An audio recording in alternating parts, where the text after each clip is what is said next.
Salut crypto-fans, j'espère que vous allez bien. L'écosystème des cryptos est en train de vivre l'une de ses plus grosses faillites.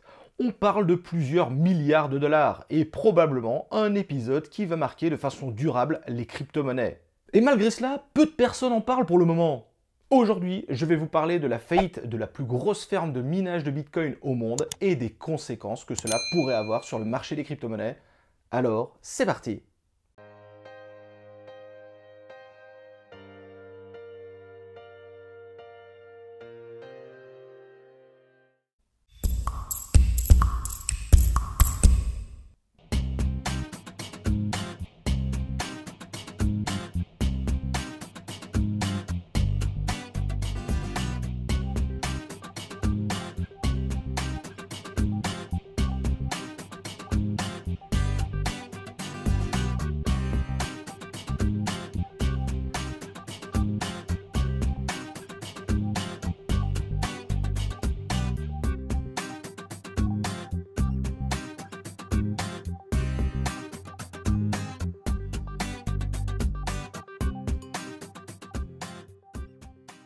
Si vous suivez un petit peu l'actualité technique autour du monde des crypto-monnaies, le nom de Core Scientific doit normalement vous dire quelque chose. Il s'agit en réalité de la plus grosse société de minage de Bitcoin au monde.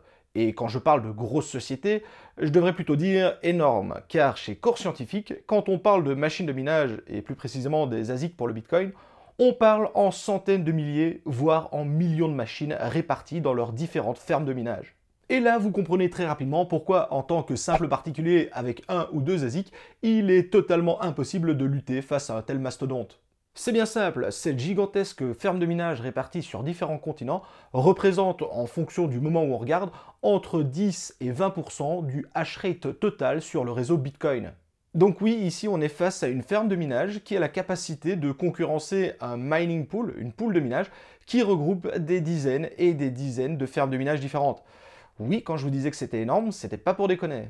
Bref, Core Scientific, c'est le géant dans son domaine, au même titre que Binance est le leader au niveau des exchanges, ou encore Bitmain au niveau de la fabrication d'ASIC de minage. Mais Core Scientific, ce n'est pas qu'une ferme de minage, non non non les amis.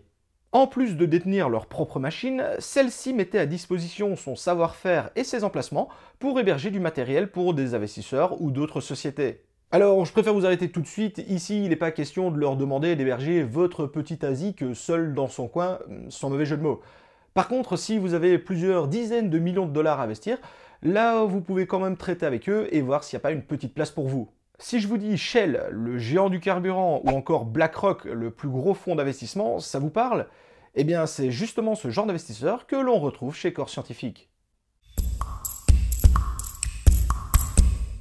Car oui, malheureusement, ce géant, il est au pied d'argile et début décembre dernier, ils vont annoncer ne plus être en mesure de rembourser leurs dettes et se placer sous le désormais très célèbre article 11 de la loi américaine pour les sociétés qui sont notamment en faillite. Le plus étonnant dans cette histoire, c'est que la ferme de minage, elle continue malgré tout de tourner et de générer du cash flow, mais pas suffisamment que pour combler les énormes trous dans son portefeuille.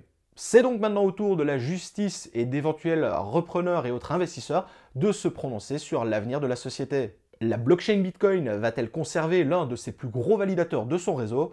Rien n'en est moins sûr. Alors, d'après moi, il existe plusieurs raisons qui peuvent expliquer un tel fiasco. La première et la plus évidente, c'est le marché du Bitcoin, et lié à celui-ci, le marché du minage. Avec un Bitcoin en dessous des 20 000 dollars, il est très difficile d'être rentable, même avec une électricité très peu chère. Et même lorsque c'est le cas, la difficulté de minage sur le réseau Bitcoin est tellement élevée que les gains qui sont générés sont extrêmement faibles. Difficile dans de telles conditions d'amortir les coûts et les frais liés à de telles installations. Mais ça, c'est la raison la plus simple et la plus évidente, et d'après moi, il y a encore beaucoup de choses qui se cachent derrière cela. Par exemple, je ne vous apprends rien si je vous dis qu'en 2021, le minage de crypto-monnaies était extrêmement rentable et on a vu arriver des pénuries sur les différents composants de minage et notamment les ASIC de Bitcoin. Eh bien, Core Scientific a précommandé des milliers et des milliers de machines à l'époque, qu'elle reçoit seulement maintenant au compte-gouttes. Le problème, c'est qu'elle doit maintenant payer ces machines alors même que le minage n'est plus ou peu rentable. Et toujours dans un but d'agrandissement, la société avait investi massivement dans la construction de nouveaux hangars totalement gigantesques, Le problème, c'est qu'à l'heure actuelle, ces hangars, ils sont soit en cours de construction, soit ils sont terminés mais totalement vides.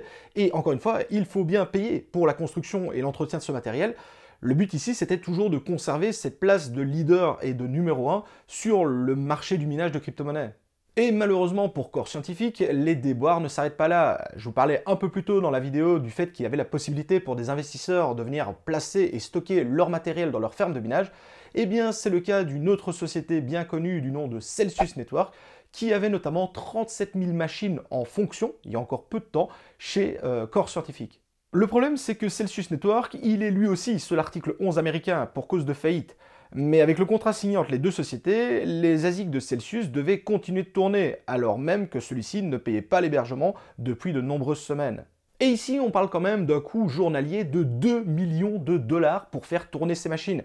Alors, par chance pour eux, ils ont réussi à négocier la semaine dernière le fait de pouvoir arrêter les machines, mais jusqu'à présent, eh bien, tous les jours, ça leur coûtait quand même 2 millions de dollars en frais de fonctionnement. Autre manque de bol pour eux, mais afin de diversifier un petit peu leurs actifs, ils avaient placé une partie des gains qui étaient générés par la ferme dans des plateformes de lending comme BlockFi ou encore sur l'exchange Gemini. 2022 est passé par là et BlockFi est également en faillite et ne remboursera probablement jamais ses investisseurs. Et Gemini, quant à lui, il est un petit peu dans la tourmente ces derniers temps. Bref, pas super comme décision et malheureusement ça continue toujours à couler un petit peu plus la boîte. Mais pour moi, le plus gros problème en ce qui concerne Core Scientific, c'est probablement leur lancement en bourse. En effet, dans le but de s'agrandir le plus rapidement possible et de disposer d'un maximum de cash, ceux-ci ont décidé d'introduire la société de mining en bourse. L'action a été lancée aux alentours des 10 $ en 2021 et s'échange actuellement à 8 centimes de dollars, soit un moins magnifique 99%. Et là, clairement, on peut parler d'un échec total. Ce n'est d'ailleurs pas pour rien que BlackRock est venu à la rescousse de Core Scientific en leur proposant 17 millions de dollars pour tenter de stopper l'hémorragie, faisant de BlackRock l'un des plus gros investisseurs dans la société. Et attention qu'ici, je ne vous parle que des raisons évidentes et légales, mais plus le temps passe et plus on investit sur la société, et plus malheureusement des soupçons de fraude et de mauvaise gestion font surface. Mais encore une fois, à l'heure actuelle, il est beaucoup trop tôt pour se prononcer dessus. Mais bon, quand vous avez des frais de jet privé qui sont supérieurs à certaines des plus grosses sociétés au monde comme Facebook ou Microsoft, alors que vous avez 100 fois moins d'employés, forcément, à un moment donné, ça finit par coincer. Pour le moment, il est encore trop tôt pour se prononcer sur les conséquences qu'une telle chute pourrait avoir. Mais par simple réflexion, on pourrait se dire que si Core Scientific doit totalement arrêter ses activités, on pourrait avoir alors une très grosse chute du hash rate sur le réseau Bitcoin. Pas de quoi le mettre en danger, mais ça pourrait redistribuer les cartes, notamment à d'autres acteurs plus petits. De plus, j'imagine que si ça devait arriver, le matériel de minage va probablement être revendu à bon prix afin d'éponger une partie des dettes. Ça pourrait notamment être une excellente occasion pour d'autres fermes de minage de s'équiper en matériel à petit prix et surtout de dernière génération. Mais cela pourrait également avoir des conséquences dans la vie de tous les jours.